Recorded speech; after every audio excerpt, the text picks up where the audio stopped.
सरकारी उच्च प्राथमिक विद्यालय खलियापाली ठारे अंतर्जातीय वरिष्ठ नागरिक दिवस पालित हो जाइछि।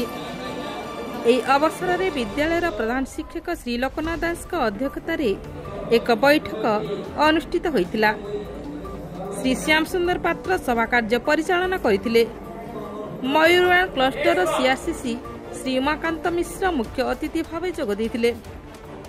3 जना वरिष्ठ नागरिक श्री महादेव बगर्ती, श्री कार्तिक भोई और श्री बल्लभ साहू सम्मानित अतिथि भाव जोग देथिले। श्री लोकनाथ दास समस्त वरिष्ठ नागरिक उपढकन दे संबर्धित करथिले। विद्यालय प्रधान शिक्षक श्री दास दिवसर स्वतंत्र और उद्देश्य विषय समस्त को अवगत कराइथिले। वरिष्ठ नागरिक माने छात्र छात्री मानकु मूल्यवान परामर्श देथिले।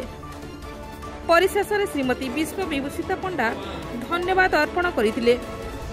एही कार्यक्रम को श्री श्याम सुंदर पात्र, श्रीमती लिपिना राणी प्रधान, श्री खतुसिना, श्री प्रभात कुमार बेहेरा, श्रीमती विश्व विभूषिता पंडा सहयोग करथिले। ब्यूरो रिपोर्ट, टॉनसन टीवी।